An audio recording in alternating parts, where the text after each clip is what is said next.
Blessed be, beautiful soul. My name is Samantha, if we've never met before, and I want to welcome you to my mystical online family. Grab a cup of tea, get cozy, settle in, because in today's video, I'm going to be talking about the Pagan Sabbat, Samhain, all about Samhain.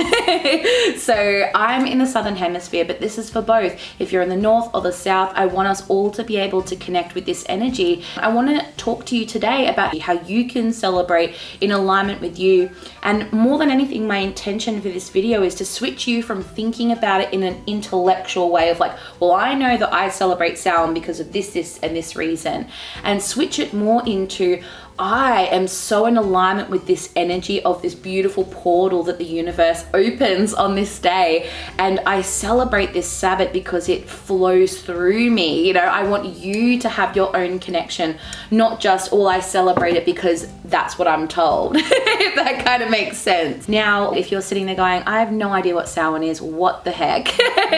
What we look at is, you know, pagans, naturalists, people who walk on this earth and move with the rhythm of Gaia, move with the rhythm of the earth. We celebrate the cycles. So like anything, we have the full of summer where the sun is shining, it is bright, it is hot, everything's growing, all the animals have had their babies and they're growing, crops are full.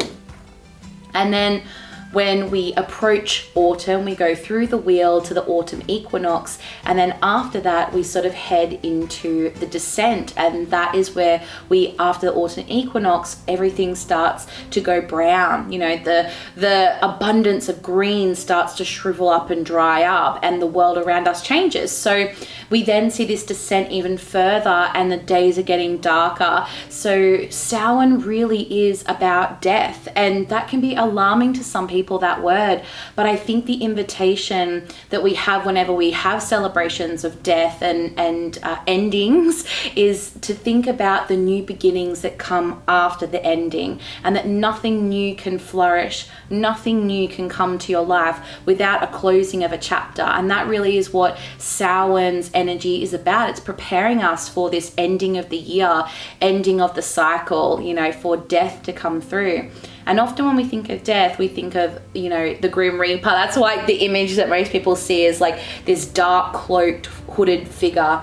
And what I would invite you, and what I feel like, I know Spirit came through so loudly last night when I was preparing for this video and sort of showed me, you know, death is not this dark, black void of nothingness.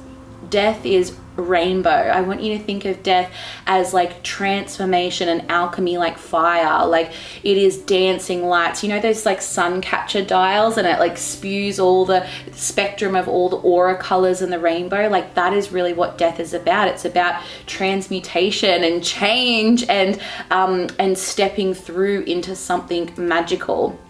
It's not all this like really heavy dark energy. And that's kind of the issue with like modern day culture, is that there's a lot of the Western world doesn't honor the rite of passage that endings and that death brings, you know. So when we you know, celebrate Samhain, we're really honoring the endings that have happened to us. And what's the most natural way that, you know, we can celebrate death and endings? Well, it's the endings of the loved ones, you know, chapters here on earth, our ancestors, our grandparents, our great grandparents, and so on and so forth, our loved ones who reside in the other side. So, you know, Samhain is this beautiful day where we honor our loved ones, where we, you know, set a plate for them at the table. And I think that, well, I mean, traditionally, the word was always that the veil is thin. And I definitely believe that there's this portal of energy where the veil thins and our ancestors walk closer to us, you know, walk amongst us once more. Now, the traditional date for Samhain here in the Southern Hemisphere is around the 1st of May, but it's important to remember that there is an astronomical date, so you can look up both for each year. It goes on the solstice date, so astronomically this year is May the 5th. I like to think of the portal being open kind of from the traditional date through to the 5th. It's kind of like that whole kind of week to me is very special. So because the veil thins on this day, it's a perfect time for us to pick up some divination, whether that's your tarot cards, a pendulum, runes, dowsing rods, oracle cards, and whatever it is that you use to divine. It's a really perfect time to sit down and really connect with your guides, connect with your ancestors, and ask for guidance to come through for you. Whenever I'm celebrating in these really heightened types of spiritual activity, I find the divination is like very potent and powerful. So go and grab your cards, go and grab your pendulum, whatever it is. Set your altar up, like I said, and sit and call in your guides and ask for guidance for the next 12 months, or maybe it might just be the next season. How do I get through, you know, this thing that I'm letting go of, or how, you know, whatever it might be. Sit down and connect with spirit on that day. Now with your altar, I always suggest for a Samhain altar placing photos of loved ones that are in spirit, of your ancestors. And if you don't have any photos, that's okay. A lot of us don't, that's fine. Go and grab something that is meaningful to you, that is maybe reminiscent of your ancestors. And if not, you know, remember that the earth is our home and that the trees are our ancestors also. Do you realize when you see a tree, like a really big and old tree, that tree is not only going to outlive you, but it will outlive your children and your children's children. There are trees that have been in this earth as our ancient ancestors were walking in the medieval ages and further back, that they're like hundreds of years old. You know, it's quite wild when you think of it that way, that you can go and commune with a tree and it's been walking while so many generations of your ancestors have been on this earth. So go and grab some leaves or some sticks from a tree and, you know, call upon that wisdom of the ancestor. It's all that like symbolism. You don't need to have just a photo, but they're just some things that can help. Also, it's the season of the harvest. It's a harvest season. So little pumpkin statues, or real pumpkins if you'd like. I mean, you think about in the Northern Hemisphere, there's often that celebration of the jack-o'-lantern and having pumpkins everywhere. So if you're able to, go and get some harvest fruits, some apples. Apples are very, very common fruit. Same with pomegranate. The apple is, you know, in regards to its energy and symbolism of immortality. Go and grab some fruit as offerings, place them on your altar, cleanse your space, you know, get rid of any clutter and unwanted junk and energy around you, and create a really safe haven for you to go and connect with your guides and spirit. So along with divination, you can really do anything that calls to you. I personally love picking up, and I have recently started again, ancestral gifts and hobbies and trades. So my grandmothers all did needlepoint, all did embroidery, and so I've recently picked it back up again. I used to do it when I was a little girl and taught myself how to do embroidery again. So like this one here, you have the barn owl, the lunar moth, I've got lily of the valley, foxglove, Anamata muscaria, and aconite, which is wolf's bane.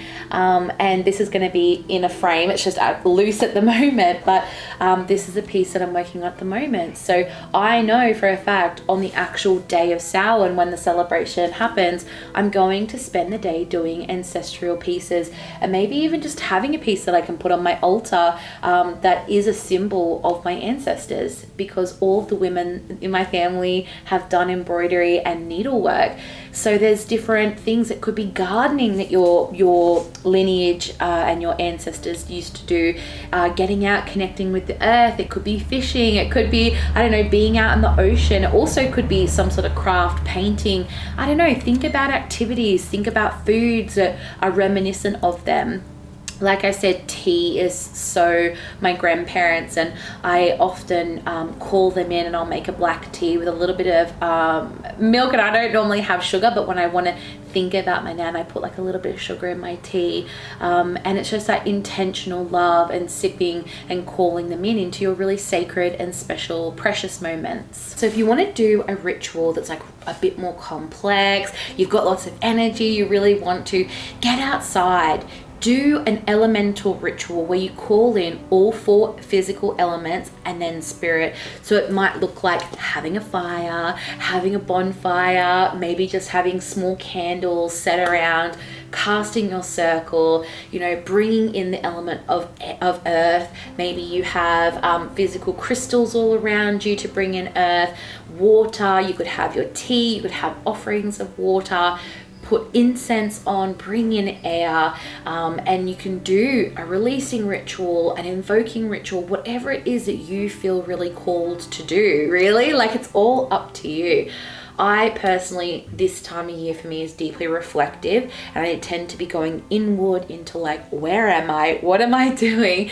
Versus like, I'm out there doing all these big celebrations. But fire, especially, like I said before, that like burning up the old, and it transforms whatever it burns into ash or into air. It's like the transformation element. So maybe light yourself a beautiful big bonfire, sit around it, call in your ancestors, and maybe do your cards or do your divination while you're in this like heightened ceremony kind of space.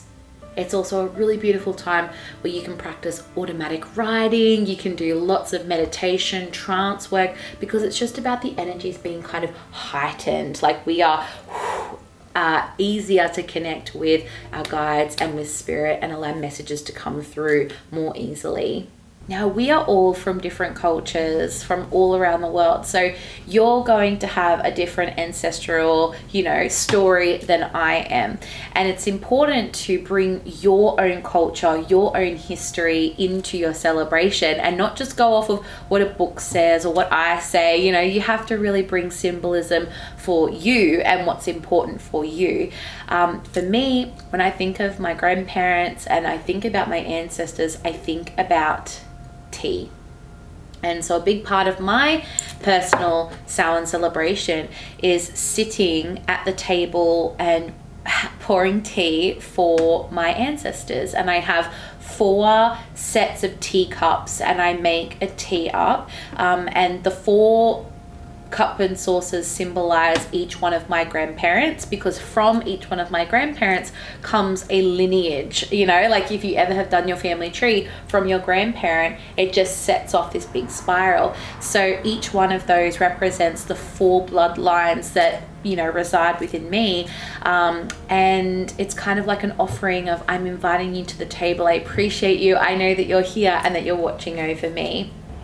So sit back and reflect on what you have in common with your ancestors. Is there a certain food, a certain drink, a plant that makes you think of them? And sit down and create an evening where you honor each one, you call them in. That is what I would recommend doing on this special day. So normally when I'm sitting at the table and I have poured the tea for each one of my ancestors, that is when I start to kind of reflect on what it is I no longer want to bring with me into the next year, what things I want to let go of, what chapters I wish to close, and what new beginnings I wish to call in, and sort of asking them to help guide me through these times. It's often just a communion and a moment that where I like seek peace and set out my intentions of what I want. So you might find a quiet moment where you just have a cup of tea or a little plate of biscuits for your ancestor, and then you just sit at your altar with your offerings, light your candles, and just say, I really am wanting to change this. You can do a releasing ritual where you write everything down on a piece of paper and you go outside and burn it and then bury it and return it to the earth. You could always do that as well. What I'm trying to say is that your celebration of Samhain is going to be extremely different depending on who you are, what your practices are. And you also may want to take the very traditional route. There are customs and traditions from Samhain that are by the book, you know, very regimented, if you will. My take on that is just that if I lived in England or Scotland or Ireland, where my ancestors were from, where this celebration kind of originated, absolutely, I would take in the folklore, the customs, but I don't live there. I live in the opposite side of the world, where the world around me is very different to what my ancestors walked in, and I have to adapt. I get so emotional. You know, my ancestors were torn away from their homes in Ireland, and put on ships and shipped out to Australia to live here for stealing warming apparel, like freezing in the middle of winter, and they probably were dirt poor and they stole a blanket. And I feel so much grief and this like longing to be in the UK where these celebrations come from. But I'm not there, I'm here. And so our celebrations have to adapt and have to be relevant for us. It just can make you feel really disconnected when you're trying to practice folklore in a place where the folklore isn't from, if that makes sense. So I'm a really big advocate for creating your own celebration and tapping into the energy, and stop overthinking and coming from like a mind perspective when it comes to celebrating these spiritual days and these portals. It's about you flowing with the energy and you feeling it in your body and your heart, and then it just radiating out from you. So years ago when I was younger, and there's no shame if you've done this or you do this, but years ago I used to be like, well, I'm celebrating Samhain and the corresponding colors are red and green and gold, and I need my besom and my cauldron. And I used to like have all like a robot, you know, like I need to have pumpkins. These are literally from back then. None of that really meant anything to me. Like it was, I had it because a book told me to have it. I had these items and I celebrated because that's how the book told me to do it. And I did an ancestors ritual because the book told me to do it. You know, it wasn't coming from me. It was coming from someone else. And the way that spirit works, if you've never done spiritual channeling, psychic work, spirit moves through you. And that is what I hope to bring advice for you today, is just allow spirit to move through you. Don't compare yourself to somebody else, compare yourself to an aesthetic online. You know, all you need is to stop, to give thanks, to give an offering, and to open yourself up to connect. And something I think that's worth noting is sometimes we have toxic relationships with our families and our lineage and our ancestors, and that's okay. We can turn to the divine, maybe a goddess or an archetype, you know, like Freya or Hecate. I don't know who it is that you work with is your deities, but sometimes this Sabbat can be an invitation to bring about healing wounds that you have, or healing, you know, that for the souls of these toxic family members. Maybe it's releasing ties and bonds to these toxic energies that lie within your family's lineage and bloodlines. This is a day that we can call upon for healing. Whether you really identify with your blood family or not, you can always turn to spirit and to your soul's family, your soul family. Something I really feel important to talk about because it actually happened to me the other night when I was preparing for this video. I was standing out the front of my home and I live on a corner block, and I started hearing clapping sticks because I was calling in my ancestors, and I don't have any Aboriginal ancestors or anything like that, but the clapping sticks were getting louder and louder, and as I looked up I sort of saw these figures coming closer and closer to the boundary line of my property. It really startled me, if I'm being honest. I was like, oh my God. And they were what I would assume were spirits of the land, ancestors of the land. And the message was so divinely clear that a really big part of Samhain celebration we need to be really self-aware of is not only honoring our ancestors, but honoring the ancestors of the land that we live on. So my country, Australia, colonization came and, you know, really destroyed a lot of the lives of the Aboriginal people. And it's so important to recognize that although I by law legally own this piece of land, I do not own it energetically, and I'm not a person of this land.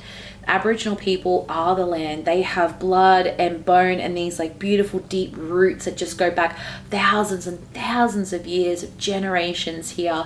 And it's important for me, as it will be for you, no matter where if you're in America or the UK or Europe, to really stop and acknowledge those who walked and are a part of this land traditionally. So looking at the indigenous people and the people that walked before colonization or whatever has happened in your country is so important.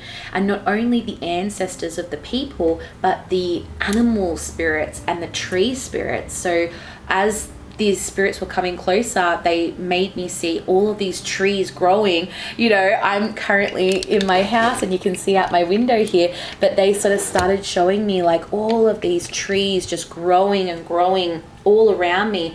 And it made me realize, you know, before the roads, the houses, before everything got, you know, cleared, this would have been a forest. And there was animals that were walking, you know, where I call my home. And it's important to recognize the elder trees that are no longer here, that's roots once were below me. So you might be sitting in an apartment building. You have to remember that there were trees and forests or fields where your house currently is. So on Samhain, it's a beautiful day to honor the land, the animals. They made me see a kangaroo jumping through and all these beautiful marsupials. You know, maybe take a moment before you start your celebration on Samhain to say a prayer and a blessing. You know, I honor the original custodians and the ancestors of these lands of old. I honor their bloodline, their children, and their future generations. So more than anything, I hope that this video has allowed you to maybe have some food for thought about how you're going to celebrate Samhain. There are many videos online where you can look into the folklore, the traditional customs, the traditional celebrations of this day. But I just want to bring in, I don't know, my voice and allow some food for thought that you don't always have to do what traditionally is set out by folklore. Folklore is fantastic to look at for inspiration, but you also have to, you know, sprinkle in your energy. It should just be very natural and should flow from you and through you from spirit instead of just like coming from your mind. I always think about, you know, Zeus and the whole thing of Athena, that Athena sprung from the third eye. Like she literally sprang from Zeus's imagination, and you know, it should be coming through you, like from the womb instead of from the imagination, if that makes sense. So don't think about it, feel into it, what feels natural to you. You also have to remember that sometimes we're not in alignment with these celebrations. Sometimes we could be going through a really hard time and we're very stressed and very, you know, like tired and lethargic, and we don't have the energy to do this big grand, you know, celebration. So sometimes it just does look like making a tea, putting some new things, decorating your altar, and just sitting and doing your cards. That's fine as well. Like you can make these celebrations as extravagant or as chill as you would like them to be. I just know the turmoil I kind of put myself under trying to be a perfect pagan. And back when I was younger, I was a Wiccan, so it was just like, oh my god, I had so much pressure to just be this like aesthetically beautiful practicing witch and pagan, and that's just completely ridiculous. You are a person, and this is a spiritual connection. It's got nothing to do with Instagram, TikTok, what people, you know, like you just do you, what's right for you, and your ancestors are going to be there regardless. Whether you're laying in bed watching TV or whether you're out celebrating by having a bonfire and dancing around the fire, whatever it might be, your ancestors are going to be with you on that day no matter what. So I think just acknowledging them, that's really all it's about. And then also acknowledging what you want to change, what you want to release, let go of, what chapters are coming to a close, and the beautiful new beginnings that are going to be coming into your life soon as well. And when it comes to, you know, thinking about what it is you want to let go of and what it is that you want to bring about the new, write a list, write a gratitude list of the things you're grateful for. That's going to help you start thinking about the things that you are really happy and grateful for, and then the things that are like harder to move through. Journal. This allows us to process our thoughts, have it on the pen and paper, and then you have this paper, especially if it's things you want to release, that you can burn in the fire and allow it to transform. So I hope that you have enjoyed this video. If you would like to check out the rest of my Wheel of the Year series, I'll link it here. You can go and check it out, or check it out below. I've got Yule, Litha, the summer solstice, winter solstice, all that sort of stuff, and I'm slowly making my way through each Sabbat as they come. I will be doing a video about how I celebrated this year, because it's coming up in 5 days or in a week's time, so you can go and check that out, video out next week. And if you want to join me in between uploads, I have Instagram, TikTok, Patreon, where I teach classes on beginning spirituality and witchcraft. I have animal guidance, meditations, all of it. You can check it out all down below. Thank you for being here with me. This is a beautiful, beautiful day, and I'm so glad I was able to share information on my favorite Sabbat. It really, really is. Sending you many blessings on your path, and I will see you next week. Have a great day. Get out and celebrate. Bye, my love.